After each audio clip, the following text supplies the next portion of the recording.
देवाय। ओम नमो भगवते वासुदेवाय। ओम नमो ओम नमो भगवते वासुदेवाय। मुखं करोति वाचालं पंगुं लंघयते गिरिं यत्कृपातमहं वन्दे श्रीगुरुदीनतारिणं परमानन्दमाधवं श्रीचैतन्यमीश्वरम्। नारायणं नमस्कृत्यं नरं चैव नरोत्तमं दैवीं सरस्वतीं व्यासं ततो जयमुदीरयेत्। नष्टप्रायेषु भद्रेषु नित्यं भागवत सेवया भगवती उत्तमश्लोके भक्तिर्भवति नैष्ठिकी। हरे कृष्ण कृष्ण कृष्ण हरे हरे, हरे राम राम राम हरे हरे। पार कर दिए थे। हरे कृष्ण। कृष्णा को सभी भक्तों का पुनः स्वागत है आज के इस श्रीमद् भागवतम कथा रूप कार्यक्रम में। हम अजामिल की कथा समझ रहे हैं और अजामिल की कथा शुकदेव गोस्वामी जी ने इसलिए सुनाई क्योंकि जब उन्होंने 28 प्रकार के नरकों का वर्णन किया था तो राजा परीक्षित जो है कृपावश करुणावश पूरा भयभीत हो गए थे और उनके मन में विशेष प्रकार से प्रश्न उठा कि कैसे ये जो नरक में जो लोग रह रहे हैं या जो भौतिक जगत में जो लोग हैं नरक में जाने से कैसे बच सकते हैं। तब उनके उत्तर में श्रील सुखदेव गोस्वामी जी ने प्रायश्चित के अलग अलग तरीके बताए। सारे पापों से मुक्त होने के जो बुद्धिमान व्यक्ति हैं मृत्यु से पहले प्रायश्चित कर लेता है, जो वाणी से कर्मों से और अलग अलग प्रकार के जो पाप हैं मन से जो पाप हुए हैं उनसे प्रायश्चित करने का प्रयास करता है जो बुद्धिमान व्यक्ति होता है। तो श्रील सुखदेव गोस्वामी जी ने सर्वप्रथम ज्ञान कांड, फिर कर्म कांड। सहस्रानंद प्रभु कृपया करके माइक का ध्यान दीजिए, बार बार बीच में ऑन हो जाता है। मैंने कुछ बोला, कोई लोग करेक्ट करना चाहेंगे?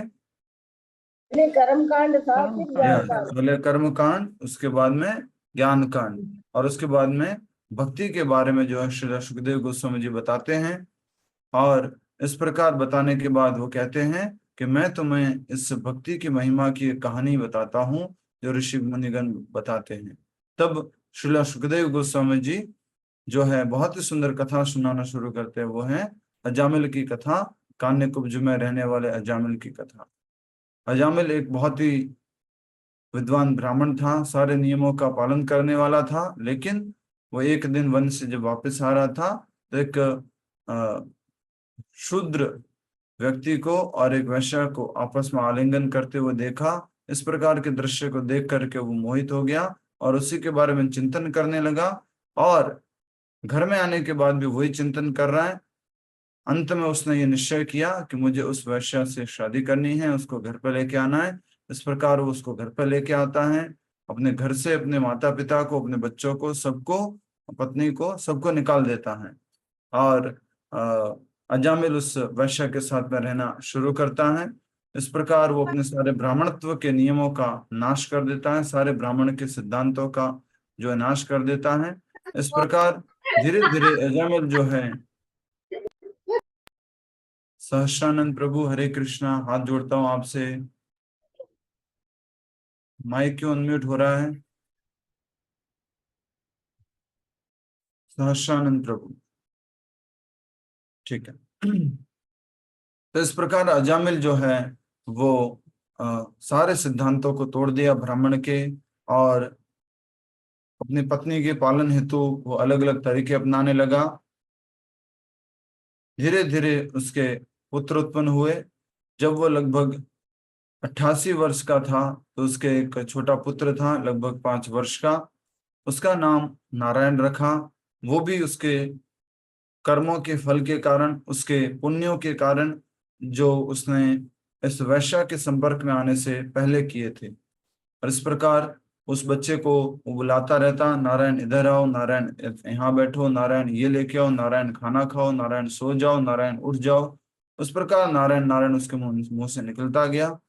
अंत में जब वो मृत्यु के शैया पे लेटा हुआ था तो उसके पाप कर्मों के अनुसार वहां पर स्वयं यमदूत आते हैं, जो कि बहुत भयानक होते हैं। और वो यमदूत कितने होते हैं? 3। 3। और इस प्रकार वो यमदूत जब उसकी आत्मा को वहां से निकाल रहे थे, उसके शरीर से निकाल रहे थे रस्सी से, यम पाश डाल करके, यम की रस्सी डाल करके, तब वहां पर अजामिल जो है बहुत भयभीत हो जाता है, क्योंकि मृत्यु के समय व्यक्ति को कई बार यमदूत दिखाई देते हैं। और इतना भयभीत हो गया कि उसने अपने सबसे छोटे पुत्र को याद किया, जिसका नाम था नारायण, और वो इस प्रकार से कहता है, नारायण नारायण नारायण। और वहां पर जो है तुरंत उनका बेटा आता, उससे पहले तो 4 विष्णु दूत आ गए, जो कि बहुत ही सुंदर थे। और आते ही सीधा उन यमदूतों को कहा, ठहरो। और फिर जो है यमदूत कुछ प्रश्न पूछते हैं, आप कौन हैं, आप किसके शिष्य है, क्या आप भगवान के कुछ विस्तार है, क्या आप देवता है, इस प्रकार से उनसे प्रश्न पूछते हैं।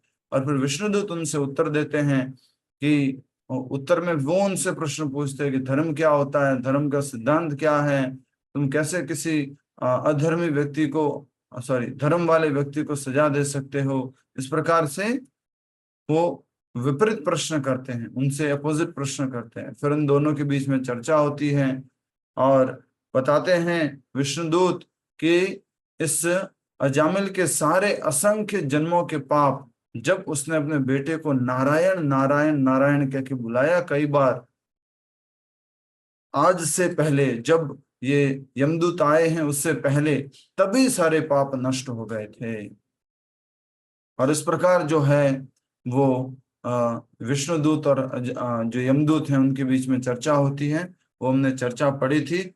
और एक बहुत ही महत्वपूर्ण श्लोक बोला था, जो कि विष्णुदूतों द्वारा बोला गया था, वो ये था, सांकेत्यम परिहास्यम। कह रहे हैं कि भगवान के नामों का कीर्तन करने वाला व्यक्ति अपने असीमित पापों से तक्षण मुक्त हो जाता है, चाहे वह ऐसा अप्रत्यक्ष रूप से किसी अन्य वस्तु को इंगित करते हुए करे, अथवा उपहास पूर्वक मनोरंजन करते हुए, या फिर उपेक्षा के भाव से क्यों न करे, तो भी क्या हो जाता है, उसका कल्याण हो जाता है। तो एक बार प्रभुपाद जी जब लंदन में थे, आई थिंक, या अमेरिका में थे, किसी एक स्थान की बात है, तो प्रभुपाद जी का एक शिष्य जो है वो न्यूज़पेपर लेके आता है प्रभुपाद जी के पास और कहता है, प्रभुपाद जी, आज तो हमारे बारे में बहुत कुछ गलत लिखा है कि हरे कृष्णा वालों ने ये कर लिया, हरे कृष्णा वालों ने ये कर लिया, हरे कृष्णा वालों ने ये कर लिया। तो प्रभुपाद जी ने बोला, अच्छा, हमारे बारे में इतना गलत लिखा है, अच्छा एक बात बताओ कि इसमें पूरे आर्टिकल में कितनी बार हरे कृष्णा आया है। तो प्रभुपाद जी के कहने पर वो उनका शिष्य गिनने लगता है, 1 2 3 4 5 6 7 8, लगभग प्रभुपाद जी 20 बार आया है। अच्छा, और ये न्यूज़पेपर कितने लोगों तक पहुंचता है, कितना सर्कुलेशन है? प्रभुपाद जी, इसका सर्कुलेशन है लगभग 1 लाख, जो इसकी प्रतियां है वो बढ़ती हैं। तो प्रभुपाद जी ने बोला, 1 लाख इंटू 20, तो कितना हो गया? 20 लाख। 20 लाख। 20 लाख बार हरे कृष्ण बोला होगा। कोई बात नहीं, हमारे बारे में गलत डाला है, कोई बात नहीं, वो पढ़ने वालों का भला हो जाएगा, क्योंकि भागवत में किसने बोला है? स्वयं भगवान के दूतों ने, विष्णु दूतों ने। पर इस प्रकार से हमने पढ़ा था। फिर हमने बहुत ही सुंदर बात पढ़ी थी, वो ये थी कि व्यक्ति के हृदय में भौतिक इच्छाओं की गहरी जमी जड़ को काट नहीं सकते। कौन? तपस्या, व्रत, दान और पुण्य कर्म। एकमात्र भगवान के चरण कमलों की सेवा से व्यक्ति पूर्ण रूपेण शुद्ध हो सकता है। एकमात्र भगवान की सेवा, और कोई तरीका नहीं है, कोई तपस्या, कोई दान, कोई यज्ञ। तो आज आप जो कुछ भक्त लोग कभी कभी सोचते हैं, प्रभु जी दान कर ले, प्रभु जी पुण्य कर ले, प्रभु जी ऐसा कर ले, यहाँ समझ लीजिए एकमात्र तरीका बताया है, वो है भक्ति, भगवान की अहेतु की भक्ति। भक्ति के माध्यम से ही हम जो हृदय में जमी हुई गहरी भौतिक इच्छाओं की जड़ जो है उसको काट सकते हैं, भक्ति के माध्यम से। ठीक है, फिर हमें आज शुरू करना है। कहां से शुरू करेंगे आज? जय कहकर विष्णु दूतों ने प्रभु जी यमपाश से मुक्त हरे कृष्णा। एक जना कोई भी बोलता है तो बाकी लोग शांत रहेंगे। मुझे बताएंगे आप में से सुमन माता जी। यस हरे कृष्णा प्रभु जी। यमपाश से मुक्त होने के पश्चात यस ठीक है। तो इस प्रकार हमने ये महत्वपूर्ण बात देखी। और एक हरे कृष्ण महामंत्र की विशेषता बताई विष्णु दूतों ने। वो क्या थी कि जिस प्रकार चिकित्सक जो है औषधि देता है और जो व्यक्ति बीमार है भले ही उसको मालूम नहीं है उस औषधि का महत्व, उस औषधि का क्या प्रभाव होगा, अगर वो औषधि लेगा तो वो औषधि असर करेगी कि नहीं। यस तो उसी प्रकार से हरे कृष्ण महामंत्र जो है वो एक औषधि है। अगर कोई व्यक्ति को जानकारी है या नहीं है, फिर भी अगर उसके मुंह से हरे कृष्ण महामंत्र निकल जाता है तो उसका कल्याण निश्चित है। फिर हमने देखा था यह कहकर विष्णु दूतों ने यमदूतों द्वारा जामिल पर डाले गए यमपाश को खोल दिया जबरदस्ती। ऐसे नहीं बोला है विष्णु दूतों को, विष्णु दूतों ने यमदूतों को नहीं बोला खोल दो इनको, उन्होंने खुद ने खोला, यमपाश से मुक्त कर दिया विष्णु दूतों ने अजामिल को। अजामिल को बंदी बनाने के अपने प्रयासों में बुरी तरह निराश यमदूत तुरंत यमराज की सभा की ओर निकल पड़े, जिससे वे अपने स्वामी के समक्ष आज की इस घटना का पूरा ब्यौरा दे सके। ऐसा कहते हैं कि बहुत ज्यादा लज्जित महसूस किए। कौन कौन? यमदूत यमदूत कि हम जो हैं कैसे यमराज के, हमारे स्वामी यमराज है, यम धर्मराज, धर्मराज जो है हम उनके सेवक हैं, और कैसे कोई हमारे कार्य में हस्तक्षेप डाल सकता है, कैसे कोई हमें गलत ठहरा सकता है। और इस प्रकार से बुरी तरह से लज्जित होकर वहां से चले गए।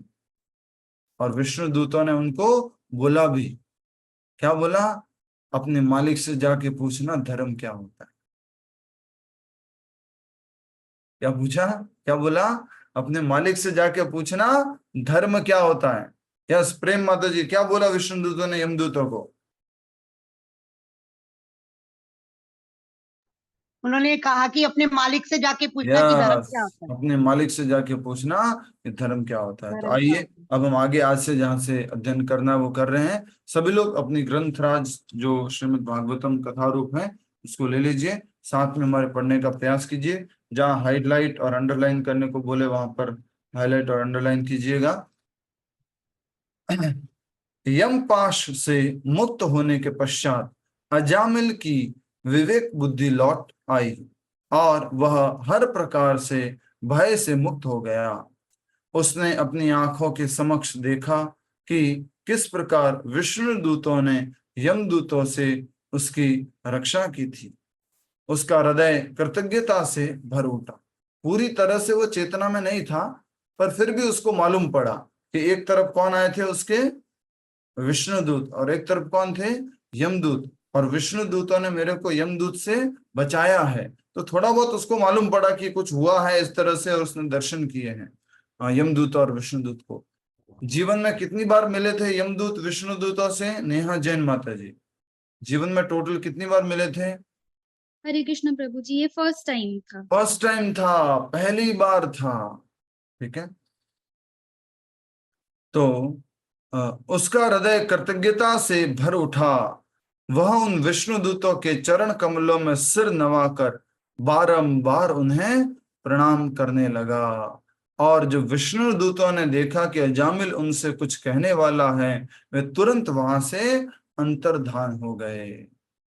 अभी तो अजामिल कुछ कहने वाला ही था और विष्णुदूत चले गए, अप्रकट हो गए। भगवान के दूत हर समय हर जगह रहते हैं, इसलिए जैसे ही आप बोलते हो हरे कृष्ण, तुरंत वो प्रकट हो जाते हैं, स्वयं भगवान प्रकट हो जाते हैं।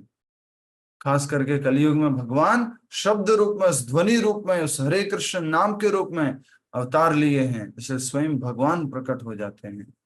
तो जो ये अजामिल था वो बहुत ग्लानि महसूस करने लगा और उसने जो है विष्णु दूतों को बारंबार प्रणाम किया। सोचो क्या क्या उस व्यक्ति के भाव होंगे जो अभी अभी यमदूतों से बचा है, नरक जाने से बचा है, और उसको बचाने वाले उसके सामने हैं। छोटे मोटे पुलिस से जब पकड़े जाते हैं तब कोई बचा लेता है, उसको हम इतना धन्यवाद करते हैं, thank you thank you thank you. यहाँ पर स्वयं विष्णु दूतों ने यमदूतों से उनको बचाया है, अजामिल को, तो बहुत ज्यादा उनको प्रणाम कर रहे हैं। और जब वो विष्णु दूतों से कुछ कहना चाह रहे थे, उसी समय में विष्णु दूत तो अंतर्धान हो गए।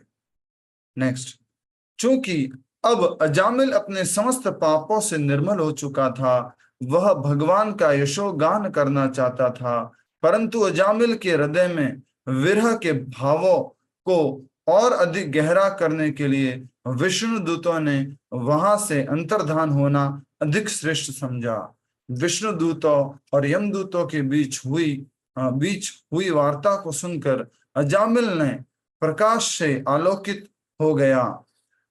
वह अब अच्छी तरह शुद्ध भक्ति के स्तर पर भगवान एवं जीवात्मा के संबंध को समझ चुका था। तो यहाँ पर दो महत्वपूर्ण बात है। एक तो ये कि विरह का भाव और अधिक बढ़ गया। ऐसा कहते हैं कभी कभी अधिक भूख लगी हो और कोई हमें थोड़ा सा खाली एक ही बढ़िया बढ़िया गरम गरम पनीर का पकौड़ा खिला दें और हमारे को फिर पूरी प्लेट दिखाएं और फिर वो वहां से लेके चला जाए, तो भूख बढ़ जाएगी कि कम हो जाएगी?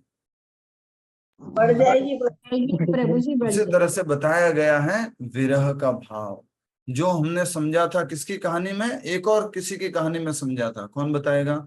एक और ध्रुव महाराज की कहानी में समझा था। ध्रुव महाराज मुनि के सामने से नारद जी, यस, नारद मुनि की कहानी में, ठीक बताया आपने, नारद मुनि की कहानी में समझा था कि नारद मुनि एक दासी पुत्र थे और भगवान ने उनको एक क्षण भर के लिए दर्शन दिए थे, और उसके बाद तो वो इतने व्याकुल हो गए, इतने व्याकुल हो गए कि जिन भगवान ने मुझे अभी हृदय के अंदर दर्शन दिए थे, मैं उनके दर्शन करना ही चाहता हूं। और उनकी भक्ति क्या हो गई? गहरी हो गई। उसी प्रकार अजामिल ने जब विष्णु दूतों का दर्शन किया और उस प्रकार देखा कि विष्णु दूतों ने मुझे बचा लिया है, तो अजामिल के हृदय में जब विष्णु दूत चले गए और तीव्र इच्छा हुई भगवान की भक्ति करने की। और अजामिल को एक मुख्य बात समझ में आई, वो ये थी एक जीवात्मा और परमात्मा के संबंध की स्थिति। हमारा और भगवान का क्या है? शाश्वत संबंध है। और भगवान परम दयालु है, परम कृपालु है कि मैंने एक बार नारायण बोला, एक बार नारायण बोला और वो आ गए, विष्णुदूत आ गए। तो अगर मैं ध्यान पूर्वक अच्छे से भगवान का नाम बोलूंगा, हमेशा नाम जप करूंगा, तो मुझे कितना लाभ प्राप्त होगा, कितनी भगवान की कृपा होगी। तो आइए हम आगे समझते हैं क्या कह रहे हैं अजामिल। तो उन्होंने कहा, एक बात और कही थी कि विष्णु दूतों और यमदूतों के बीच हुई वार्ता को सुनकर अजामिल ज्ञान के प्रकाश से आलोकित हो गया। अब उसका सारा अंधकार मिट गया, अज्ञान मिट गया। ठीक है।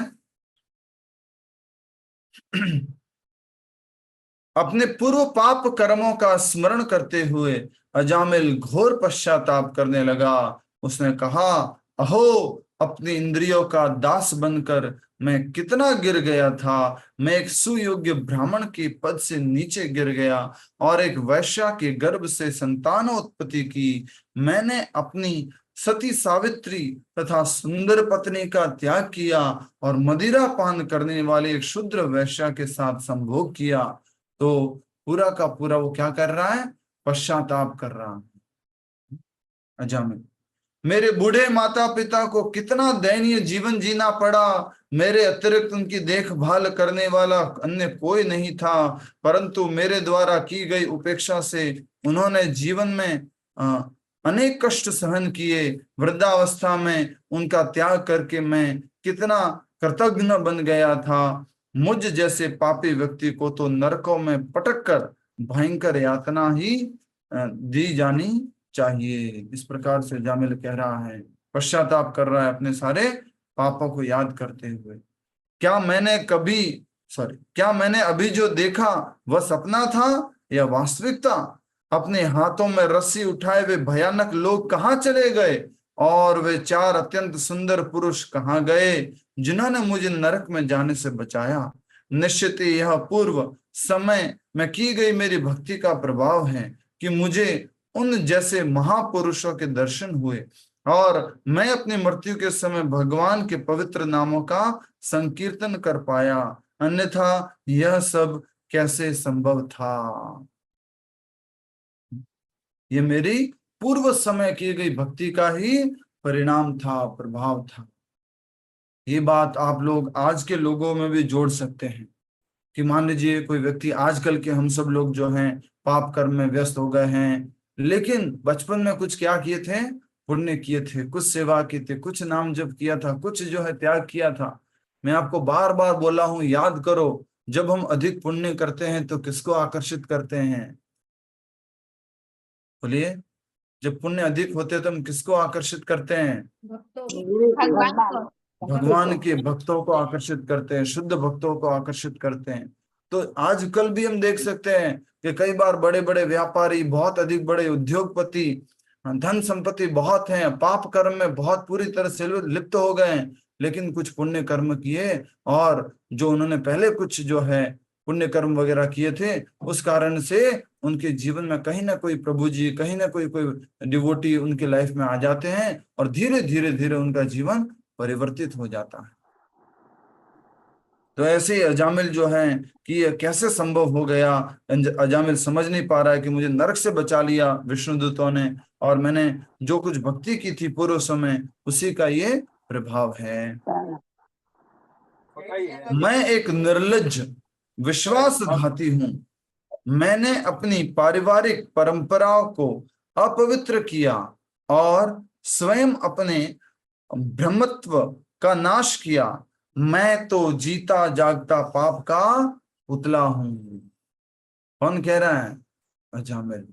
पश्चाताप हो रहा है उसको, बहुत घनघोर पश्चाताप हो रहा है। ब्राह्मण, एक स्टैंडर्ड ब्राह्मण था, वो सारे नियमों का पालन करने वाला था, लेकिन अब जब वो उस वैश्या के संपर्क में आया, सारे पाप कर्म में लिप्त हो गया था। अब उसको इतना पश्चाताप हो रहा है कि वो क्या कह रहा है? मैं एक निर्लज्ज विश्वासघाती हूं। मैंने अपनी पारिवारिक परंपराओं को अपवित्र किया। क्या अपवित्र किया? पारिवारिक परंपराओं को कैसे अपवित्र किया?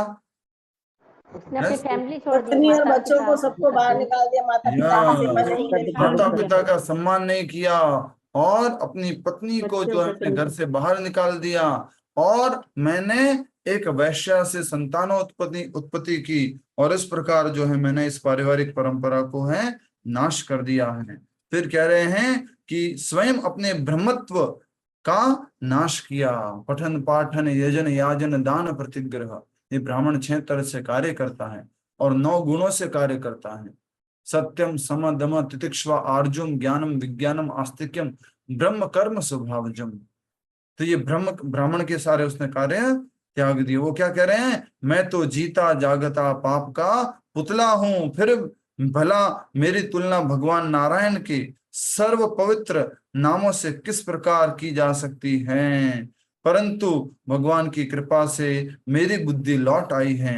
अब मुझे अपनी इंद्रियों को पूरी तरह नियंत्रित करके उन्हें भगवान की भक्ति में संलग्न करना चाहिए, जिससे मैं पुनः सांसारिक जीवन रूपी अज्ञानता के अंधेरे गर्त में न गिर सकूं।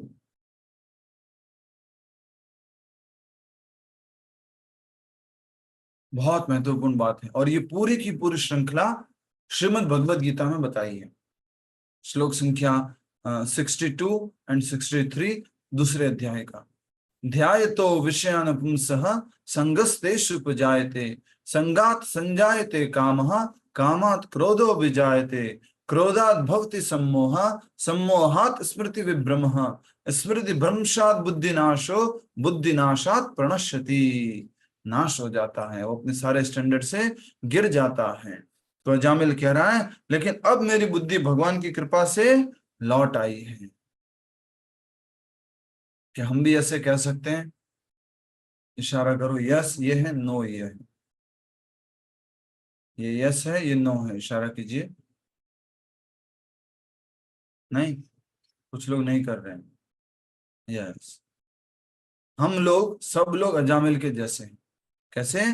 कि अब जो है जीवन में 10 साल, 20 साल, 30 साल, 40 साल, 50 साल, 60 साल, 70 साल निकाल लिए, जैसे तैसे करके पाप कर्मों में, अलग अलग प्रकार के भोजन में इधर उधर निकल गए।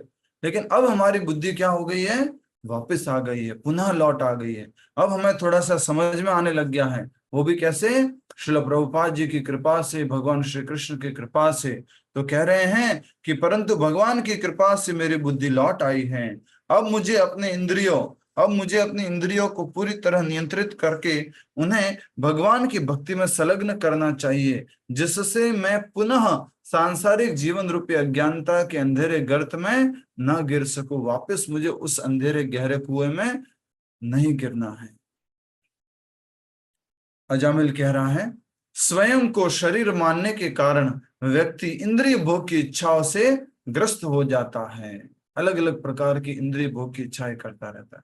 स्वयं को क्या मानता है? शरीर। शरीर मान लिया तो ये आंखें, ये कान, ये हाथ, ये पैर, ये पूरा शरीर मेरा है, और इसको वो क्या करना चाहता है? तृप्त करना चाहता है, स्वयं को शरीर मानने के कारण। ये सबसे इंपॉर्टेंट सूत्र दिया है भगवत गीता में, कि हम अपने आप को क्या मानते हैं?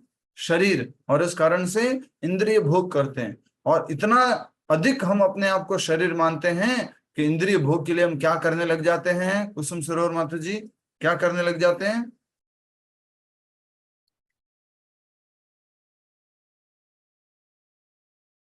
जी प्रभु, हरे कृष्ण। यस माता जी।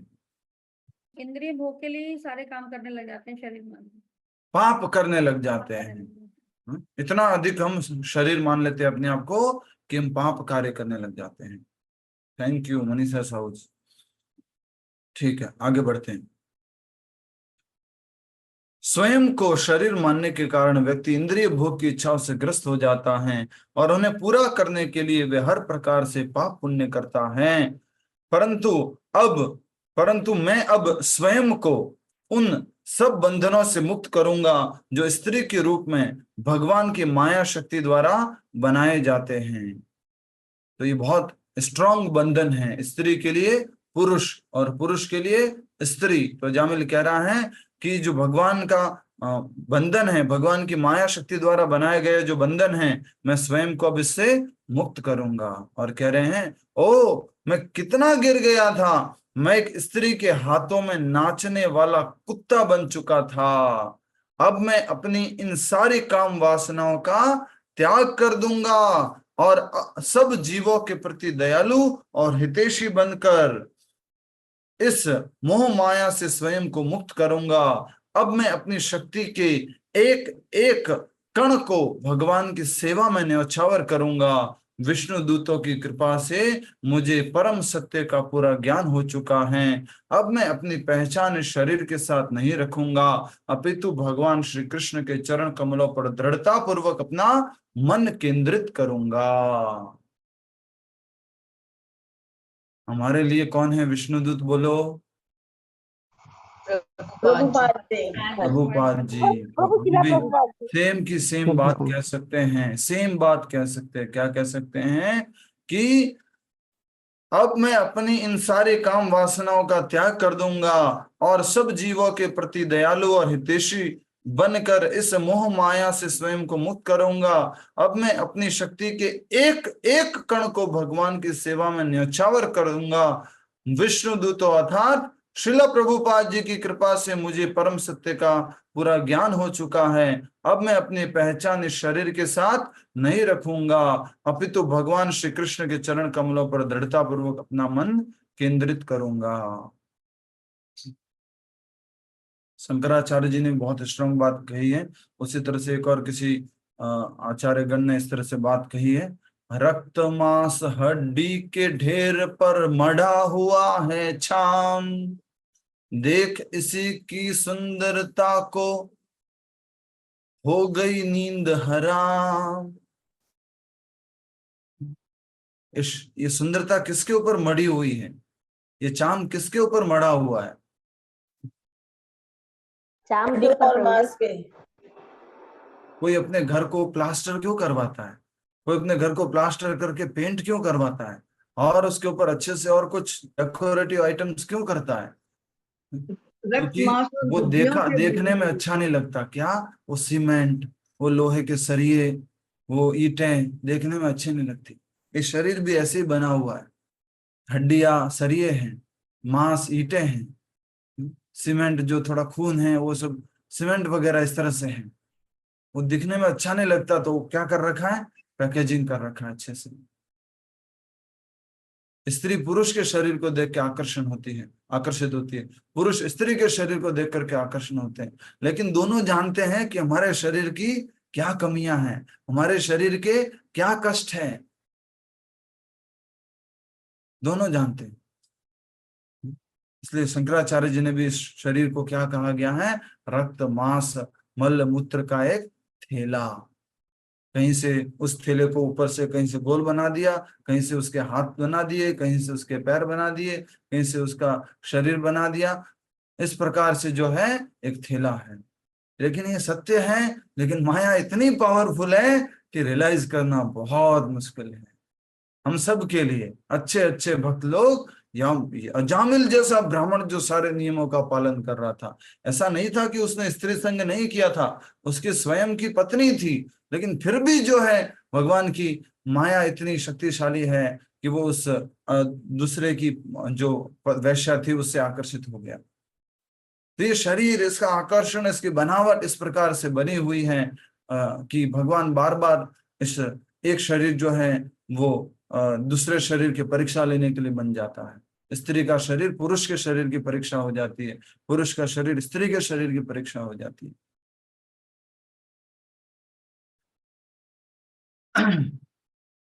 तो अजामिल ने कहा, बहुत सुंदर बात कही, इसको अंडरलाइन कर लीजिए, जहां से बोला विष्णु दूतों की कृपा से। विष्णु दूतों की कृपा से मुझे परम सत्य का पूरा ज्ञान हो चुका है। अब मैं अपनी पहचान इस शरीर के साथ नहीं रखूंगा, अपितु भगवान के चरण कमलों पर दृढ़ता पूर्वक अपना मन केंद्रित करूंगा। हम अपने आप को पूरी तरह से शरीर मानते हैं और शरीर को खूब समय देते हैं, बहुत समय देते हैं। ये शरीर को समय दो या नहीं दो, ये शरीर जो है थोड़ा सुंदर दिखेगा अगर समय देंगे, नहीं देंगे तो थोड़ा कम सुंदर दिखेगा, पर अल्टीमेटली तो इसको जला करके राख कर देंगे। पर क्या करें? शरीर को स्वस्थ नहीं रखना है। क्या शरीर को इस तरह से एक्टिव नहीं रखे कि वो भगवान की सेवा कर सके? करना, अच्छे से रखना है। क्या इसको थोड़ा सा अच्छे से साफ सुथरा नहीं रखना, थोड़ा अच्छा ध्यान नहीं रखना है। क्योंकि हम भगवान के भक्त हैं, और भगवान के भक्त भी कैसे होंगे? भगवान के सामने अगर जाएंगे तो साफ सुथरे सुंदर भगवान के सामने जा रहे। तो विष्णु दूतों के अत्यंत अल्प संग से अजामिल समस्त भौतिक स्नेह पाशों से मुक्त हो चुका था। एक तो पाश कौन सा था? यम पाश। एक कौन से पाश है? बहुत सारे पाश हैं। स्नेह पाश, बोलो सभी लोग, स्नेह पाश। पाश मतलब बोलो क्या होता है? पाश बंधन जाल प्रभु जी। बंधन, जाल, जाल। नेटवर्क, पाश, जाल। तो हम सब लोग किसमें? स्नेह पाश। स्नेह पाशम इमम छिंदी। कौन बोल रहा था? ये किसकी बात है? बताओ। स्नेह पाशम इमम छिंदी। प्रभु जी भगवान श्री कृष्ण अर्जुन से बोलना नहीं? यस, कुंती महारानी। शंकराचार्य बोले प्रभु जी। किसने कहा? अजामिल बोल रहा था महारानी। प्रभु। किसने कहा कुंती महारानी? अजामिल बोल रहा हूँ। किसने कहा कुंती महारानी? प्रभु जी कुंती महारानी ने जो प्रार्थना की थी किसने ना कहा? भगवान मैं से। आपसे नहीं बोल रहा हूँ, किसने कहा भी उत्तर दिया था? पद्मा माता जी ने। हाँ yes Prabhu ji. Thank you माता जी, हरि बोल। कुंती महारानी प्रार्थना करते हुए कहते हैं, स्नेह पासम इमम छिंदी दृढ़ विष्णु पांडुसु, कि मेरा जो वृष्णि वंशियों के प्रति, मेरा जो पांडवों के प्रति जो स्नेह पास है, उसको आप क्या कर दीजिए? तोड़ दीजिए। भगवान से सोचिए, स्नेह पासम इमम छिंदी दृढ़ विष्णु पांडुसु। जो कुंती महारानी कह रही, मेरे बेटों के प्रति जो मेरा स्नेह पास है उसको भी समाप्त कर लीजिए। ये वृष्णि वंश के प्रति जो मेरा स्नेह पास है उसको भी समाप्त कर दीजिए। ठीक है? तो विष्णु दूतों के अत्यंत अल्प संग से, इसलिए चैतन्य महाप्रभु क्या कहते हैं अल्प संग के बारे में? कौन बताएगा? प्रभारंजन माता जी बहुत एक्टिव है, बताना चाहती है तो बोलिए माता। थोड़े से संग के बारे में क्या कहा है चैतन्य महाप्रभु ने? चैतन्य महाप्रभु ने ये कहा है कि जो वो है डिवोटीज है, डिवोटीज के थोड़े से संग से ही जो है ज्ञान, मतलब हम भगवान के ठीक है, कीर्तन और उनके बहुत स्मरण अच्छा। करते हैं। किसी को श्लोक याद है क्या कहा है? लव मात्रे। यस, पूनम गर्ग माता जी। प्रभु जी साधु संग, साधु संग। पूनम तो जी एक बार मौका दिया ना आपको।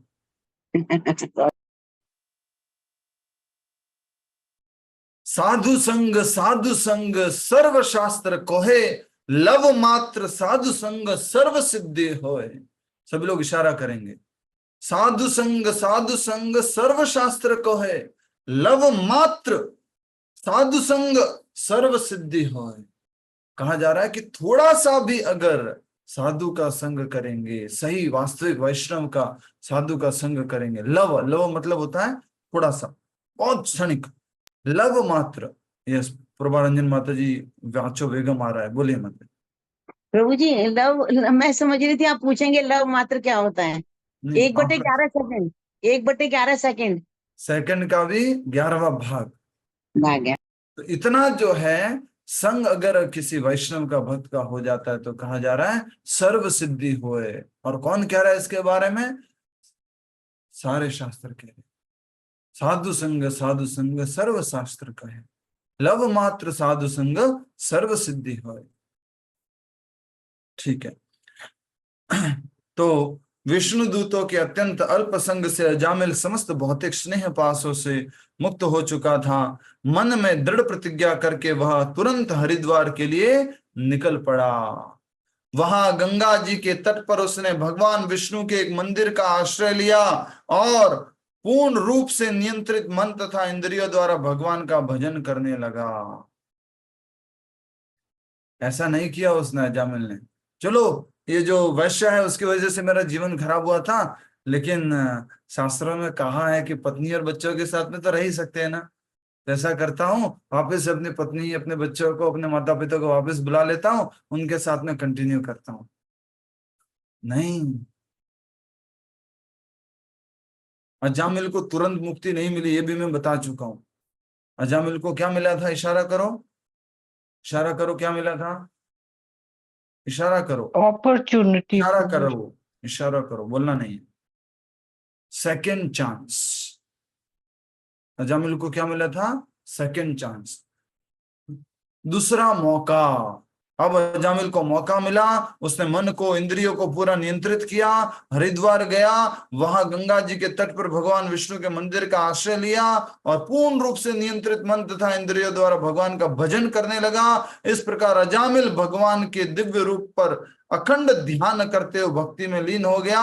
और जब उसका मन तथा बुद्धि पूरी तरह भगवान में स्थित हो गई, उसने उन्हीं 4 विष्णु दूतों को पुनः अपने सामने पाया, खड़ा पाया। हरि बोल।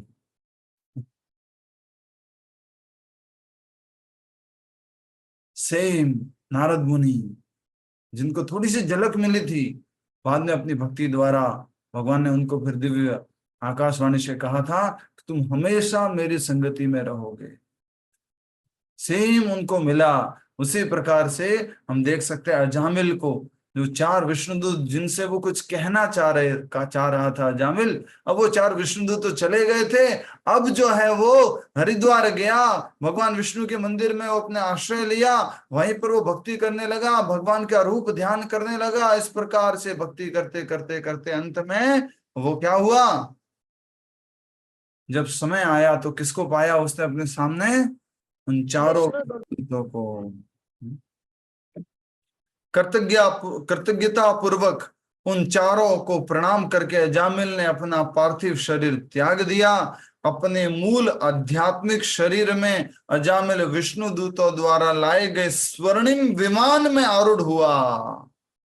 कैसा विमान आया था अजामिल के लिए? सोने का सोने का विमान। कुछ लोग सोच रहे क्लास में हमारे लिए सोने का आएगा कि चांदी का आएगा? ये निर्भर करता है हमारी भक्ति के ऊपर, हम जितनी भक्ति करेंगे उसके ऊपर निर्भर करता है। पर सोने चांदी से फर्क पड़ेगा? बस भगवान का वाहन आ जाए, भगवान का विमान आ जाए, वो महत्वपूर्ण है। हम वापस भगवान के पास चले जाए, वो महत्वपूर्ण है। ठीक है, तो अजामिल जो है उसको लेने के लिए विष्णुदूत आए और वहां पर उसने, अजामिल ने अपना पंच महाभूत से बना हुआ ये पार्थिव शरीर त्याग दिया और अजामिल अपने आध्यात्मिक शरीर में, यहाँ शब्द उपयोग हुआ है आध्यात्मिक शरीर, ये भौतिक शरीर था और एक आध्यात्मिक शरीर। आध्यात्मिक शरीर के भी सिर है, आंखें हैं, हाथ है, पैर है, सब कुछ है आध्यात्मिक शरीर, पर उसमें कभी भी जन्म मृत्यु जरा व्याधि नहीं आती है। तो अजामिल जो है वो फिर विष्णु दूतों द्वारा लाए गए स्वर्णिम विमान में आरूढ़ हुआ और सीधे भगवान विष्णु के निज धाम वैकुंठ पहुंच गया, जहां अत्यंत आदर से उसका स्वागत किया गया, क्योंकि उसने अंत में पश्चाताप करते हुए परम भक्ति का अभ्यास किया था। भागवत में लिखा हुआ है, शायद 14 वर्षों के लिए इस प्रकार से कुछ लिखा हुआ है। किसी ने पढ़ा हो तो मुझे बता सकते हैं। 12 वर्ष लिखे हैं प्रभु जी। 12 वर्ष, ठीक है। तो 12 वर्षों तक उसने जो है अच्छे से भक्ति की और वो फिर भगवान के धाम चला गया। हमारे क्लास में कुछ माता जी बैठे हुए हैं, कुछ प्रभु जी बैठे हुए हैं। प्रभु जी हमें 14 साल हो चुके हैं, प्रभु जी हमें 16 साल हो चुके हैं, प्रभु जी हमें 20 साल हो चुके हैं। अगर चाहते हो कि वास्तव में जन्म मृत्यु के चक्र से मुक्त होए और भगवान के धाम चले जाए, वो भगवान का विमान आए, तो विमान किस प्रकार से आ सकता है? अगर हम एक पूरी दृढ़ता पूर्वक नाम जप करेंगे, अच्छे से निरपराध नाम जप करेंगे, तब हम भगवान के धाम आसानी से जा सकते हैं। इनका एक फोटो है, डिस्प्ले कर सकते हैं, अजामिल का वापस जाने का एक फोटो है, अजामिल का हरिद्वार में भक्ति करने का एक फोटो है, डिस्प्ले कीजिए।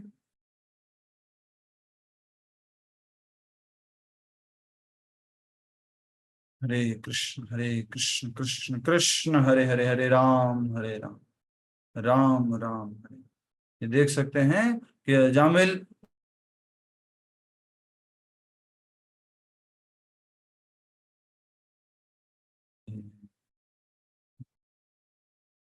स्वर्णिम वाहन पर स्वागत किया गया है। ये उनका आध्यात्मिक शरीर है अजामिल का। हम सब लोगों का आध्यात्मिक शरीर ऐसा ही है, दिव्य है, जवान है, आकर्षक है। हरे कृष्ण। आगे बढ़ते हैं, डिस्प्ले ऑफ कर दीजिए। इसी बीच यमदूत संयमनी पुरी में अपने स्वामी यमराज के पास पहुंचे और उन्होंने कहा, कहां पहुंच गए ये यमदूत? अपने स्वामी के पास, यमराज के पास। क्यों गए बोलो? रिंकी माता जी बताइए, क्यों गए यमदूत अपने स्वामी के पास?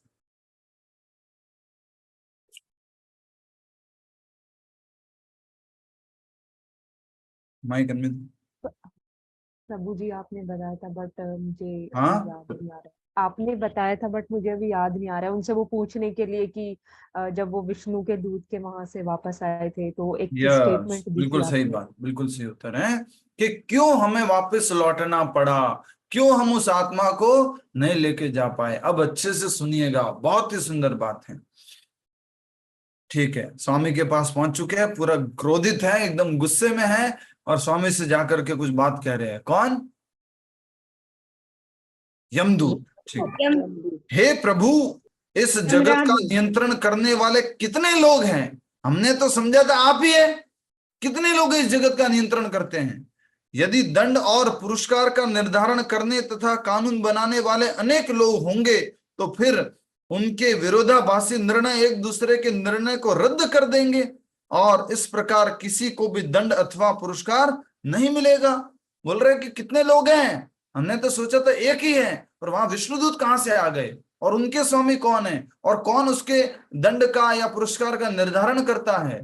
हमें वापस आना पड़ा। कितने लोग हैं बताओ आप? ये यमदूत पूछ रहे हैं यमराज से।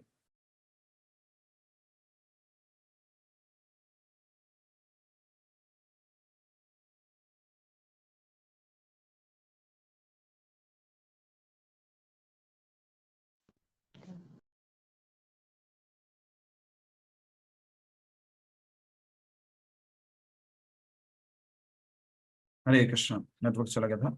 तो अगर निर्धारण करने वाले बहुत सारे लोग हैं, अगर निर्धारण करने वाले बहुत सारे लोग हैं, तो उनका निर्णय क्या होना चाहिए एक दूसरे से? सुशील कुमार जी, क्या होना चाहिए एक दूसरे से? एक दूसरे के साथ मिलजुल के मतलब निर्णय मिला हुआ एक होना विरोधाभासी चाहिए, नहीं होना। सेम निर्णय होना चाहिए। नहीं तो आप दोगे उसको दंड और कोई दे देगा पुरस्कार, ऐसा कैसे चलेगा? अगर निर्णय करने वाले बहुत सारे लोग हैं तो इनका निर्णय भी सेम होना चाहिए। ठीक है। बहुत गुस्से में बोल रहे हैं अपने स्वामी से, और मान लीजिए कि वे एक दूसरे के निर्णय को रद्द नहीं करेंगे, परंतु तब तक ही व्यक्ति को एक कार्य के लिए कोई पुरस्कार देगा और कोई दंड। चूंकि इस जगत में असंख्य जीवात्मा हैं, इसलिए उनका न्याय करने के लिए निश्चित ही अनेक न्यायाधीश होने चाहिए, परंतु उनका संविधान तथा सर्वोच्च सत्ता किसी एक व्यक्ति के हाथ में होनी चाहिए। और हमें लगता है वो एक व्यक्ति कौन है? कौन है? भगवान कृष्ण। भगवान श्री कृष्ण। भगवान कृष्ण। यमदूतों को यमराज जी यमदूत लगते हैं। बोल रहे हैं ना, हमारे लिए वो एक वो है, आप है। सर्वे सर्वा जगदाधिपति, स्वामियों के स्वामी महाराज यमराज की जय। तो आप ही हमारे लिए तो सब कुछ। ये दूसरे कौन आ गए? अलग निर्णय करने वाले कौन लोग आ गए? ऐसे करके ये जो यमदूत जो है वो कह रहे हैं। ठीक है। अभी तक हम इस भुलैया में थे कि आप ही सर्वोच्च न्यायाधीश हैं। अभी तक हम इस भुलैया में थे कि आप ही सर्वोच्च न्यायाधीश हैं। कभी कभी हमारे जो इस क्लास में लोग आते हैं वो सोचते हैं कि हरिनाम प्रभु जी ने सबसे बड़े प्रभु जी हैं, और मंदिर में सबसे वो सारा वृंदावन चंद्रोदय मंदिर का यही कार्यक्रम यही देखते हैं, सबसे बड़े प्रभु जी यही हैं। जब हमारे पास आते हैं, हमारे से मिलते हैं, और हमारे जो प्रेसिडेंट प्रभु जी आते हैं, हम उनको जब प्रणाम करते हैं वो सोचते ये क्या हो गया, इनसे भी ऊपर कोई है क्या? तो ऐसे ही इन यमदूतों को लग रहा है कि ये हमने तो सोचा था, हम तो इस भुलैया में थे कि आप सर्वोच्च न्यायाधीश हैं और सृष्टि के अंतिम छोर तक केवल आपका राज्य है, परंतु आज हमारी भेंट उन 4 अद्भुत महापुरुषों से हुई जिन्होंने आपके आदेश की भी अवहेलना कर दी। जब हम उस पापी अजामिल को यहाँ ला रहे थे, उन चारों ने बलात् हमारे रस्सियों को काट दिया। जैसे ही अजामिल ने भगवान नारायण के पवित्र नामों का उच्चारण किया, ये चारों न जाने कहां से वहां आ पहुंचे और अजामिल को निर्भय रहने का आश्वासन देने लगे। जबरदस्ती उस रस्सी को किसने काटा था? बोलो, किसने काटा? विष्णुदूतों ने काटा था। ठीक है। यह जामिल की कथा ना पूरी दिमाग में बैठ जानी चाहिए। कभी भी मैं पूछूं आपको सब कुछ मालूम होना चाहिए, इतना धीरे धीरे समझ रहे इस कथा को, बहुत इंपॉर्टेंट है। ठीक है। तो विष्णु दूतों के बारे में कह रहे हैं कि हम तो सोच रहे तो आप ही सर्वोच्च न्यायाधीश हैं, आपका ही सर्व जगह राज्य है, लेकिन हमने तो उन 4 महापुरुषों के दर्शन किए थे और उन्होंने आपकी आज्ञा की अवहेलना की। और जब हम उस पापी अजामिल को यहाँ ला रहे थे, उन चारों ने बलात् हमारी रस्सियों को काट दिया। जैसे ही अजामिल ने भगवान नारायण के पवित्र नामों का उच्चारण किया, ये चारों न जाने कहां से वहां पहुंचे और अजामिल को निर्भय रहने का आश्वासन देने लगे। तो एक बहुत सुंदर बात है,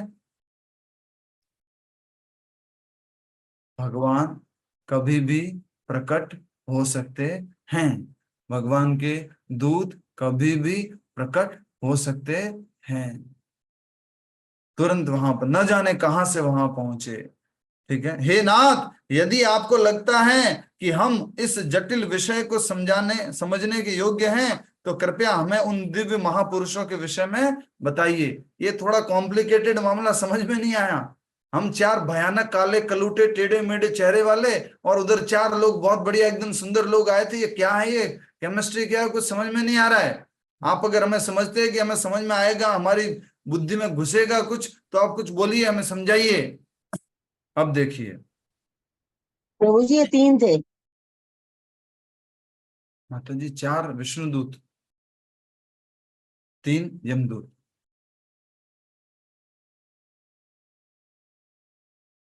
अगर ऐसा बोल दिया हो 4 यमदूत तो माफी चाहता हूं, ठीक है।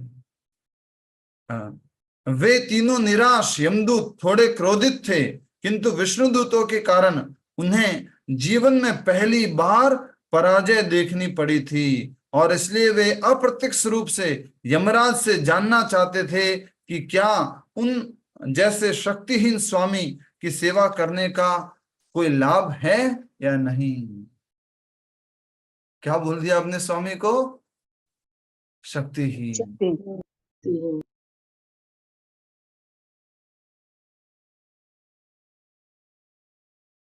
ऐसे हंसी मजाक के लिए बोल रहा हूँ कि कई बार मान लीजिए किसी को गेस्ट हाउस बुक कराना हो मंदिर में, हरिनाम प्रभु जी आप हमारा गेस्ट हाउस बुक करा देंगे क्या, और हम जो है थोड़ा बुक नहीं करा पाए, कुछ ऐसा हो गया। आपकी कोई चलती भी है मंदिर में? नहीं चलती तो बता दो हमारे को, हम किसी और से करवा देंगे। तो वैसे ही जो है ये यमदूत कह रहे हैं कि आपकी कुछ चलती भी है। वो 4 लोग आए और आपको जिसको लेने के लिए भेजा था वो उसको छोड़कर छुड़ा दिए। आपकी कुछ चलती नहीं है क्या? आपकी पावर नहीं है क्या? आप तो शक्तिहीन है, आपकी सेवा करने का क्या फायदा? यमदूत बुरी तरह उलझन में फंसे थे। वे नहीं समझ पा रहे थे कि जिस व्यक्ति को यमराज दंड देना चाहते थे उन्हें विष्णुदूतों ने क्यों मुक्त किया। एक ही न्यायालय में एक ही अपराधी को 2 विरोधाभासी निर्णय कैसे दिए जा सकते हैं। अपनी पराजय से बुरी तरह खिन्न यमदूत विचार करने लगे कि यदि यमराज उन विष्णुदूतों को दंड नहीं देंगे तो वे आत्महत्या कर लेंगे। कई बार ये पति पत्नी के बीच में भी होता है। यस और नो? कोई एग्जाम्पल पति पत्नी के बीच का एग्जाम्पल? तुरंत नहीं याद आ रहा तो थोड़ी देर बाद बता देना, अपने जीवन की घटना से बता देना, ठीक है। पति पत्नी के तो बीच मायके जाने की धौंस दिखाती है। हाँ, जाने की धौंस नहीं दिखाती, मायके जाने की धौंस दिखाती है पत्नी। मायके जाने की नहीं, आत्महत्या करने की भी दिखाते हैं बहुत बार। तो यमदूत कह रहे हैं कि अगर आपने उन विष्णुदूतों को, देखो हमारा अधिकार था उस अजामिल के ऊपर और वो विष्णुदूत उसको छुड़ा दिए। अगर आप वास्तव में स्वामी हो, अगर आपकी वास्तव में चलती है इस जगत के अंदर, तो कृपया करके उन विष्णुदूतों को दंड दे दो, नहीं तो हम आत्महत्या कर लेंगे। और जहां तक यमराज का प्रश्न था, वे अपने सेवकों के मुख से भगवान नारायण के पवित्र नाम सुनकर अत्यंत प्रसन्न थे। वे प्रसन्न थे कि आज उन्हें अपने कार्यालय में भगवान का स्मरण करने का अवसर मिला था। नारायण नारायण नारायण। यमदूतों ने क्यों बोला नारायण नारायण नारायण? कौन बताएगा? मनु प्रभाकर जी बताएंगे। यमदूतों ने क्यों बोला नारायण नारायण? जल्दी बोलो। प्रभु जी उन्होंने वो अपने यमदूत जो है यमराज से कह रहे थे कि इस तरीके से क्यों हुआ, वहां पर आप वो पूरी कथा सुना रहे थे कि किस प्रकार से विष्णुदूत वहां पहुंचे। इस कारण से उन्होंने नारायण नारायण नारायण किसको बोला? यमदूत को, यमराज को बोला। और यमराज क्या हो गए? बहुत खुश हो गए कि मेरे आज यमपुरी में, संयमनीपुरी में आज भगवान नारायण का नाम उच्चारण हुआ है। आज उनको याद दिलाया है, बड़े प्रसन्न हो गए यमराज जी। और यमराज जी कौन है? 12 महाजनों में से एक महाजन है, परम वैष्णव है यमराज, यम धर्मराज। स्वयंभू शंभु नारद कपिलो व्यासकी, श्लोक पूरा याद नहीं आ रहा है, तो इस प्रकार से कि ब्रह्मा जी, शंभु, नारद, व्यासदेव, युधिष्ठिर महाराज, यमराज स्वयं, जनक महाराज, बलि महाराज, प्रहलाद महाराज, ये सब क्या हैं? बोले महाजन हैं। तो तो यमराज भी महाजन थे और वो कह रहे हैं वे प्रसन्न थे कि आज उन्हें अपने कार्यालय में भगवान का स्मरण करने का अवसर मिला। अब थोड़ा अटेंशन दे दीजिए तो थोड़ा जल्दी जल्दी कर लेते हैं और आज ये कथा पूरी कर लेंगे। पूरा ध्यान दीजिए। अपने आदेश वाहकों की शंकाओं को नष्ट करने के लिए यमराज ने उत्तर दिया, मेरे प्रिय सेवकों, यद्यपि आप सब मुझे परम ईश्वर मानते हो, वास्तव में यह सत्य। सीधा सीधा बोल दिया। कोई बोल सकता है नहीं नहीं माता जी, मतलब मैं भी मंदिर में हूं कुछ, लेकिन वो प्रभु जी है वो थोड़ा सीनियर है, मैं भी कुछ नहीं। सीधा सीधा बोल दिया। क्या बोल दिया कि आप सब मुझे परमेश्वर मानते हैं, लेकिन वास्तव में ये सत्य नहीं है। मुझ एवं अन्य समस्त देवी देवताओं के ऊपर भगवान नारायण हैं। ब्रह्मा शिव जी आदि सब के ऊपर सर्वे सर्वा कौन है? नारायण है। ईश्वर मतलब नियंत्रक, कंट्रोलर। और ब्रह्मा जी क्या बोलते हैं? ईश्वर परमः कृष्ण। बोलो सभी लोग अपने अपने स्थान पर, ये कभी नहीं भूलना है। ईश्वर परमः कृष्ण, कि ईश्वरों में, नियंत्रकों में, कंट्रोलरों में सबसे बड़े कंट्रोलर कौन है? भगवान श्री कृष्ण है। ईश्वर परमः कृष्ण। तो मैं तो सोच रहा था आप ही परम कंट्रोलर, परम नियंता है, लेकिन यमराज जी कह रहे हैं नहीं नहीं, ये असत्य है। बहुत सारे नियंता है, बहुत सारे कंट्रोलर हैं, और परम नियंत्रण कौन करने वाले हैं? भगवान नारायण। जिस प्रकार शरीर के अंग उनका मार्गदर्शन करने वाले नेत्रों को नहीं देख सकते, उसी प्रकार यद्यपि भगवान नारायण प्रत्येक जीवात्मा के हृदय में निवास करते हैं, जीवात्मा उन्हें नहीं देख सकता।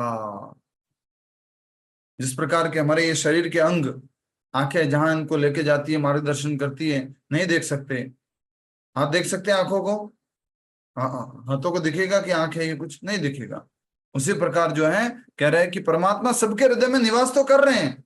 जैसे आंखें भी शरीर में ही है, हाथ भी शरीर में, वैसे परमात्मा हमारे साथ में ही है, लेकिन फिर भी हम जीवात्मा जो है दर्शन नहीं कर पाते। पूर्ण पुरुषोत्तम भगवान पूर्णतः स्वतंत्र तथा स्वयं में पूर्ण है। स्वयं में क्या है? वो पूर्ण है, और स्वयं क्या है? स्वतंत्र है। ठीक है। और उन्हीं के समान रूप वाले उनके सेवक विष्णुदूत भी उनके इन गुणों को धारण करते हैं। सेम गुण उनके विष्णुदूतों के पास रहते हैं। समस्त देवी देवता भी इन विष्णुदूतों की पूजा करते हैं।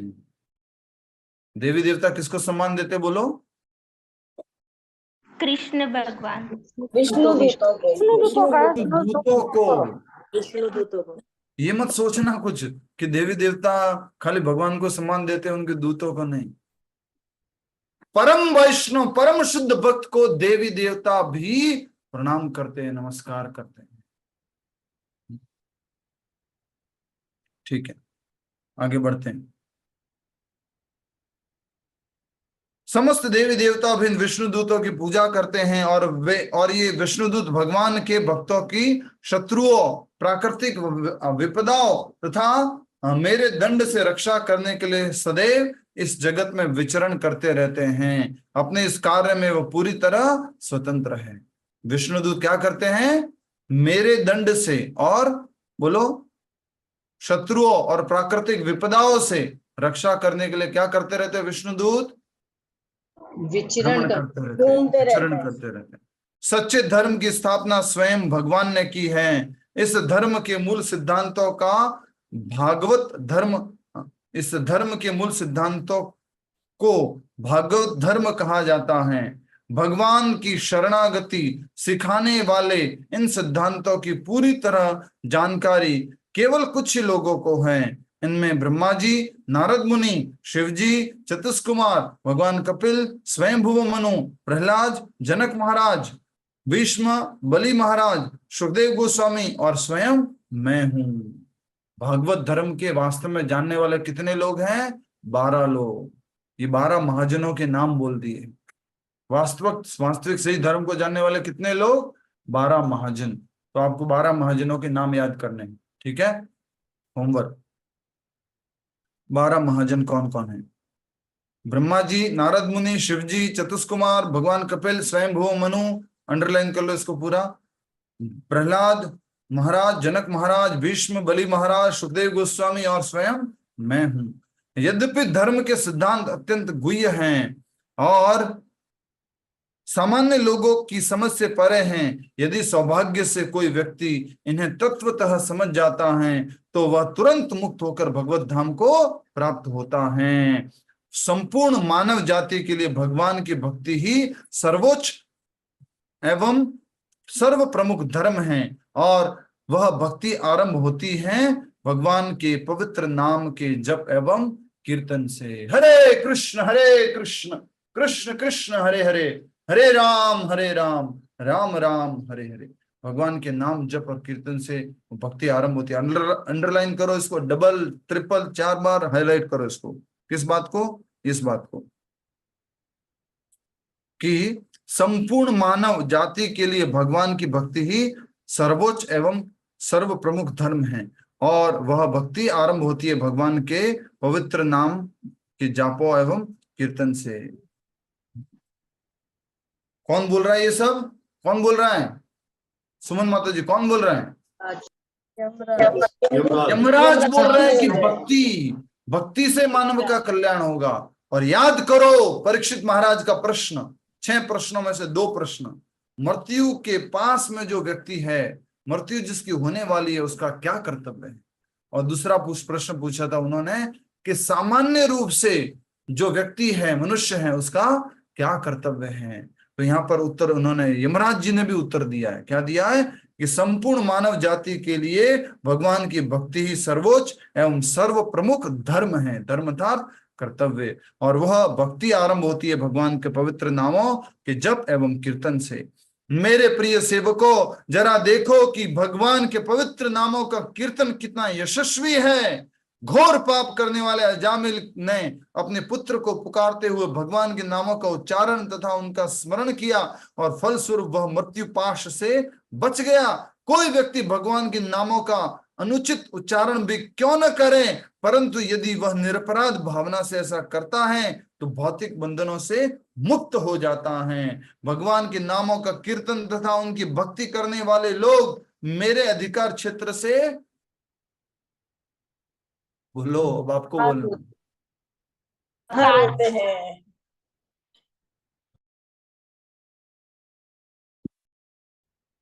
मेरे दूतों, ये जहां जहां देख रहे हो ना, ये इस्कॉन टेम्पल बने हुए, न कीर्तन होता है, भक्ति होती है, नाम जप होता है। और ये कुछ लोग जो जूम क्लास में आते हैं, कोई यहाँ रहता है गुड़गांव में, कोई जयपुर, कोई बॉम्बे, कोई दिल्ली, कोई दुबई, कोई दिल्ली, कहीं गुड़गांव, कोई किशनगढ़, कोई जोधपुर, कोई कहीं रहता है, इधर उधर रहता है। ये सब लोग जो जाप करते हैं, ये इस एरिया में मेरा अधिकार नहीं। कौन बोल रहा है?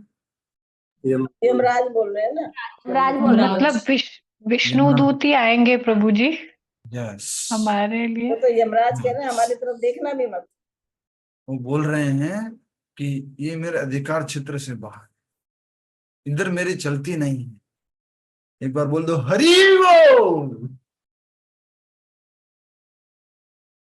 बोले यहां मेरा अधिकार नहीं है, इनको मैं नहीं छू सकता। मैंने भेजा था तब तक अजामिल जो है, ठीक बात है, तुमको भेजा था उस आत्मा को लेने के लिए, उस सिस्टम के अनुसार, ऑटोमेटिक सिस्टम के अनुसार तुम गए थे। लेकिन अंत में जब उसने नारायण नारायण नारायण बोला, स्वयं भगवान के विष्णुदूत आ गए, क्योंकि उन्होंने अज्ञानतावश अपने बेटे को पुकारने के लिए कैसे पुकारा था? निरपराध रूप से।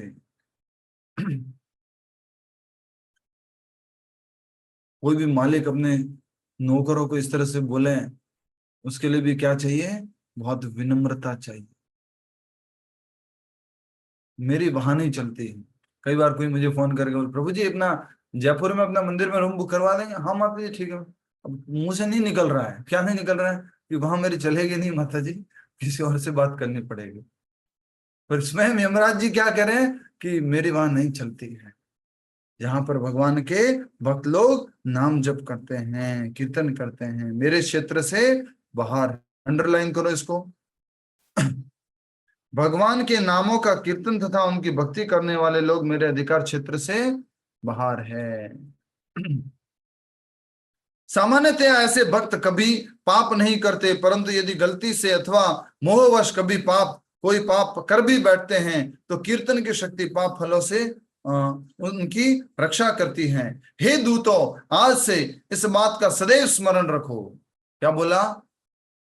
आज से ध्यान रखना, इशारा करो, आज से ध्यान रखना। क्या ध्यान रखना? देखो, हे दूतों, आज से इस बात का सदैव स्मरण रखो कि तुम कभी भी भगवत भक्तों के पास नहीं जाओगे, क्योंकि वे सदैव भगवान की गदा द्वारा सुरक्षित रहते हैं।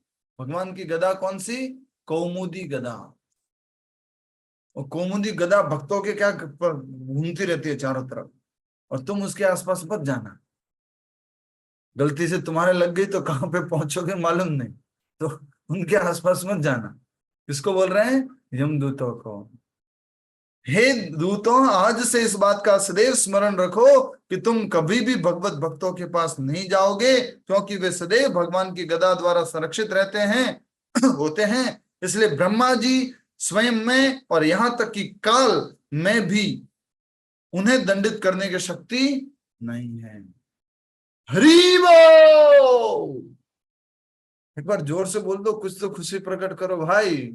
हरि बोल! हरि बोल! काल में भी शक्ति नहीं है, मेरे अंदर भी ताकत नहीं है, ब्रह्मा जी में भी ताकत नहीं है कि किसी भक्त को हाथ लगा ले। हरि बोल! गलती से मान लीजिए यमराज जी आकर के आपको ऐसे पकड़ लिए, आप क्या बोल रहे हो उसको? यमराज जी थोड़ा एक बार चेक कर लो, अपना रिकॉर्ड चेक कर लो। अरे अरे सॉरी सॉरी, आप तो हरे कृष्ण मंत्र जप किए थे, माफी चाहता हूँ। मूवीज में नहीं दिखाते कभी कभी ऐसा ऐसा, किसी का एकदम से पकड़ लिया, बाद में कोई पीछे से व्यक्ति, अरे तुमने किसका गला पकड़ा है? फिर उसको रियलाइज, अरे सॉरी सॉरी।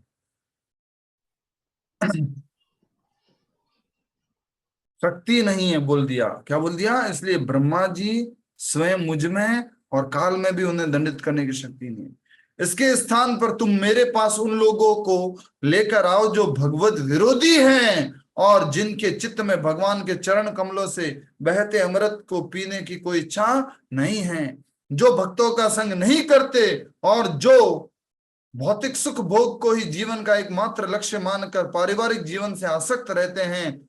तुम उन लोगों को यहां पकड़ कर लाओ। उनकी जीवा भगवान के पवित्र नामों का कीर्तन नहीं करती, जिनके चित्र एक बार भी भगवान श्री कृष्ण के चरण कमल, जिनके चित्त कर देना है, जिनके चित्त एक बार भी भगवान श्री कृष्ण के चरण कमलों का स्मरण नहीं करते और जिनके सिर भगवान के समानार्थ उनके सम्मुख नहीं झुकते, ऐसे मूर्खों और दुर्जनों को मेरे पास लाओ। पहले तो क्या बोला? ध्यान से सुनो। अब क्या बोला? मेरे पास लाओ।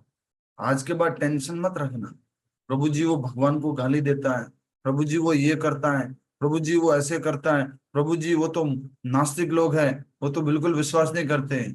यमराज जी ने बोल रखा है, मेरे पास लेके आओ। अपने सेवकों द्वारा की गई इस गलती के लिए यमराज स्वयं को अपराधी मान रहे थे और इसलिए वे भगवान से क्षमा याचना करने लगे।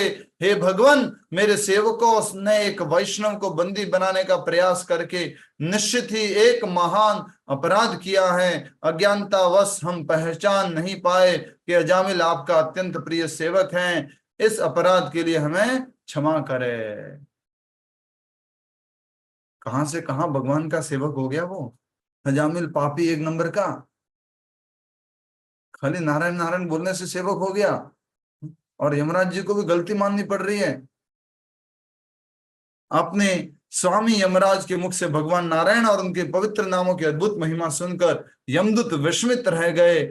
उस दिन से वे जब भी किसी भगवत भक्त को देखते तो अत्यंत भयभीत हो जाते और उस दिशा में देखते तक नहीं।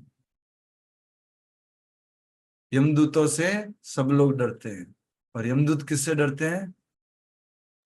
भक्तों से। उस दिशा में देखते तक, अरे नहीं भाई उधर नहीं। यमदूत डरते हैं, यमदूत से पूरी दुनिया डरती है। यमदूत किससे डरते हैं? भगवान के भक्तों से डरते हैं। प्रभु आज से यमराज की भी इमेज बदल गई। यमराज की इमेज बदल गई है। यमराज जी भगवान के परम भक्त हैं। यमराज जी भगवान के परम भक्त हैं। इस कथा के अंत में सुखदेव गोस्वामी ने कहा, जब कुंभपुत्र महर्षि अगस्त्य मलय पर्वतों में निवास कर रहे थे, उस समय में मैं उनके पास गया था और उन्होंने एक अत्यंत गुह्य इतिहास मुझे सुनाया था। ये गुह्य इतिहास क्या है, ये सब कुछ है, इसके बारे में समझेंगे। यहाँ पर अजामिल की ये कथा समाप्त हुई। भगवान के नाम की महिमा स्थापित हुई, भगवान के भक्तों की भक्ति स्थापित हुई, भक्ति की महिमा स्थापित हुई, और यमराज की स्थिति हमें समझ में आई, यमदूतों की गलती हमें समझ में आई, और किस प्रकार जो है अजामिल ने अपने सेकंड चांस, दूसरे मौके को और अच्छे से क्या बोलेंगे हिंदी में, अवसर का, दूसरे अवसर का सदुपयोग किया। प्रभा माता जी थोड़ा तो धीरज रखो ना माता जी, मैं पूछ रहा हूँ आपने पूछा ना हिंदी, आपने पूछा माता जी हिंदी में, माता जी अच्छा, पूछा भी मैंने हिंदी में क्या बोलेंगे, मौके को क्या बोलेंगे, अवसर। ठीक है, माता जी ने इंग्लिश में बताया था, वो भी बता देता हूँ कि इंग्लिश में अपॉर्चुनिटी बोलते हैं, चांस बोलते हैं। ठीक है, तो द्वितीय जो अवसर प्राप्त हुआ अजामिल को, तो उसने उसका सदुपयोग किया। हमें भी सदुपयोग करना है। माता जी एक मिनट, हम क्या करते हैं, जब भी मान लीजिए अपने बचपन की बातों को याद करो, 8वीं का एग्जाम दिया और इसके बाद में जैसे 9वीं क्लास में आते क्या सोचते हैं, अरे यार अच्छे से पढ़ाई नहीं की थी, 9वीं क्लास में शुरू से पढ़ाई करेंगे, एकदम नोट्स बनाएंगे, अच्छे से पढ़ाई करेंगे, पूरा ध्यान रखेंगे। लेकिन फिर से 9वीं का एग्जाम भी हो जाता है, फिर 10वीं में सोचते हैं अब अच्छे से पढ़ाई करें।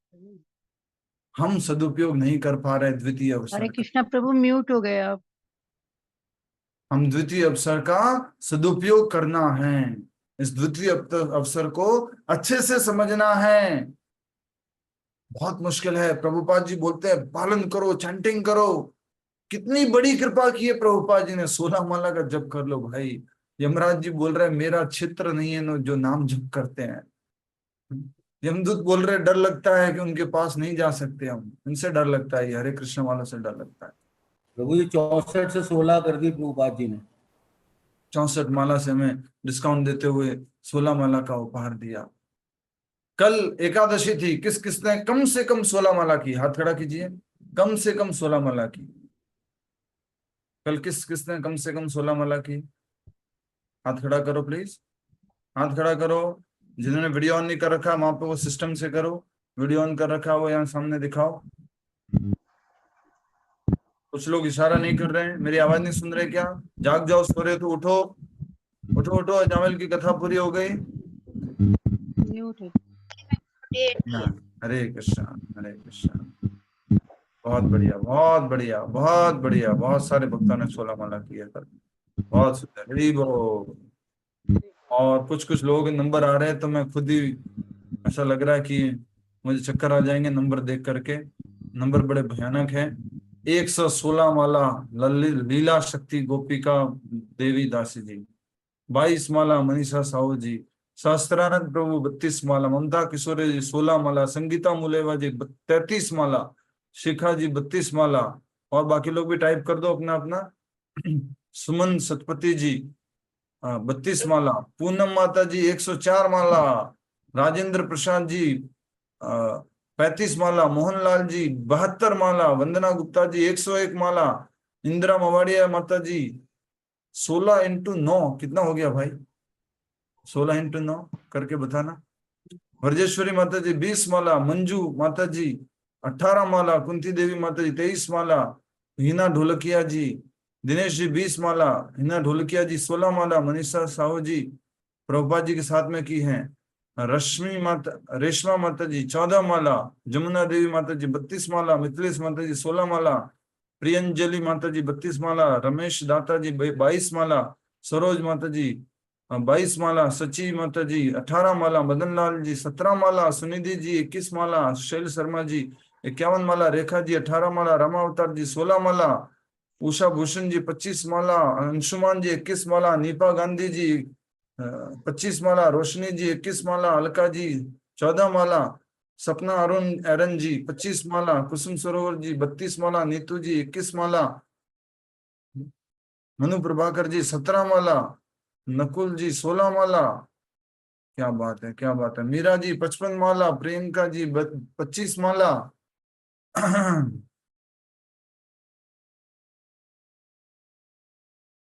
यमदूत कहाँ इन लोगों के आसपास भी भटकेंगे, इतने माला करने वाले हैं। प्रभु जी आपका भी बताइए कितना किया। मैं माता जी मिनिमम 16 माला वाला हूँ, मैं कहाँ ज्यादा माला कर पाता हूँ। नहीं प्रभु जी, आप ज्यादा किए होंगे। प्रीति गुप्ता माता जी 64 माला, बलराम चरण प्रभु जी 42 माला। वाह क्या बात है। आप सबको देख करके ऐसा लग रहा कि थोड़ा मुझे भी जाप बढ़ाना चाहिए। हरी बोल। ठीक है, तो अभी किसी का कोई प्रश्न है? जयलक्ष्मी माता जी कुछ प्रश्न पूछ रहे थे। सेकंड चांस कहाँ से हुआ? फर्स्ट चांस था ना इसके लिए जो अजामिल को जो मिला था। क्या चाहते हैं, एक बार और उसको मस्ती करने दे, फिर दूसरा चांस। आपने बोला वो पहला ही तो चांस था ना। मनुष्य जीवन पहला चांस है, ब्राह्मण के रूप में जन्म लेना और भक्ति करना पहला चांस है। हाँ वही तो बोल रही हूँ, आप बोलते सेकंड चांस मिला उसको। बाद में सेकंड चांस मिला ना, जब विष्णु दूतों ने उसको बचा लिया तो वो सेकंड चांस था। अच्छा ठीक है। पहला चांस था मनुष्य जीवन। मनुष्य जीवन में भक्तों की संगति, ब्राह्मण कुल में परिवार में जन्म हुआ, सारा का सारा नियम पालन करता था।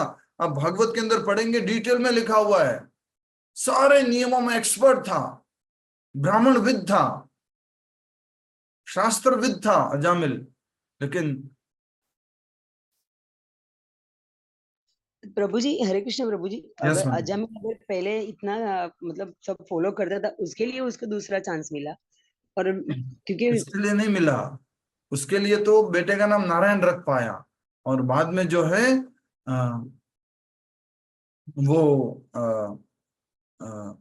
अजामिल का बेटा जो है नारायण, उसका नाम वो बार बार लेने लगा, नारायण नारायण नारायण नारायण नारायण नारायण नारायण। और अंत समय में मृत्यु काल में जब उसने खास करके बोला नारायण, उस कारण से उसको जो है दूसरा मौका मिला। हरे कृष्णा प्रभु जी।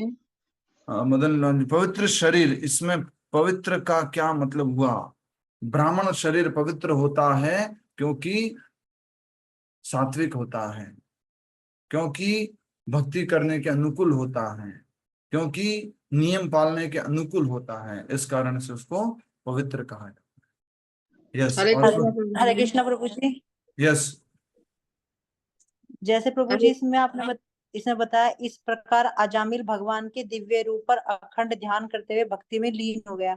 तो प्रभु जी ये ध्यान के द्वारा ये मतलब भक्ति में गया क्या प्रभु जी? जैसे प्रहलाद महाराज जी ने, ध्रुव महाराज जी ने ध्यान लगाया था, ध्यान धारणा से प्रभु जी नाम जप करके गया अजामिल।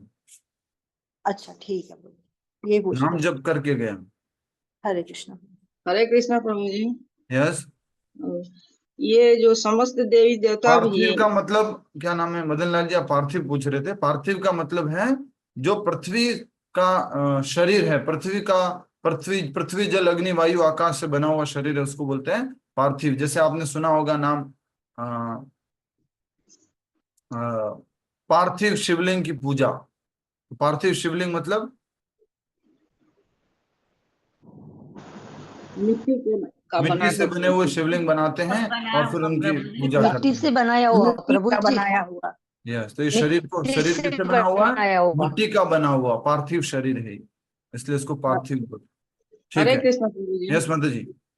समस्त देवी देवता भी इन विष्णु दूतों की पूजा करते हैं, और ये विष्णु दूत भगवान के भक्तों की शत्रुओं, प्राकृतिक विपदाओं तथा मेरे दंड से रक्षा करने के लिए सदैव। मेरे दंड से, भगवान के दंड से कैसे? यमदूत के दंड से, सॉरी यमराज कह रहे हैं कि मेरे दंड से, यमदंड, यमराज जी खुद बोल रहे हैं ना मेरे दंड से, तो मेरा दंड जो है उससे रक्षा करते हैं ये विष्णुदूत। भक्तों, विष्णुदूत किस किस से रक्षा करते हैं? भक्तों के शत्रुओं से, प्राकृतिक आपदाओं से, और मेरे दंड से विष्णुदूत भक्तों की रक्षा करते हैं। यस, और कोई? इसी तरह प्रभु जी बैकुंठ में भगवान विष्णु भगवान भी बोले थे, उनके पार्षदों को उनको ले जा रहे थे तुलसी पत्र से, उनको श्राप दे दिए थे। तो क्या, कौन सी कथा बोल रहे हैं? विष्णु भगवान नहीं, चतुर्थ कुमार शायद थे, जो तुलसी पत्र हाँ उनको नहीं अंदर घुसने दिए थे, जी, भगवान विष्णु भगवान आए थे। ठीक बात। ओके, तो हम अभी नाम जप करते हैं, अपने जीवन का सबसे बड़ा कार्य कर लेते हैं जो बहुत मुझे एक सवाल पूछना था जी। सावित्री सत्यवान की कथा में यमदूतों ने सावित्री को आशीर्वाद दिया था, तो उनको क्या इतनी शक्ति है आशीर्वाद देने की? यमदूतों को? हाँ जी, यमदूतों ने यमराज जी ने बहुत सारे पावर दिया था। तब उन्होंने तर्क दिया था कि अगर मेरे पति नहीं होंगे तो मुझे पुत्र कहाँ से होगा, तब उन्हें उनको सत्यवान को छोड़ना पड़ा था। यस, तो अपने जो स्वामी जो हैं उनके पास इतना शक्ति है कि वो उन स्वामी के बिहाफ में कुछ आशीर्वाद दे सकते हैं। यमराज जी के पास बहुत शक्ति है, तो यमदूतों को वो पावर ऑफ अटॉर्नी दी गई है, उस बिहाफ पे उन्होंने वो आशीर्वाद दिया होगा। ठीक, नाम जप करेंगे। नमो विष्णुपादाय कृष्ण पृष्ठाय भूतले श्रीमते भक्ति वेदांत स्वामिनिति नामिने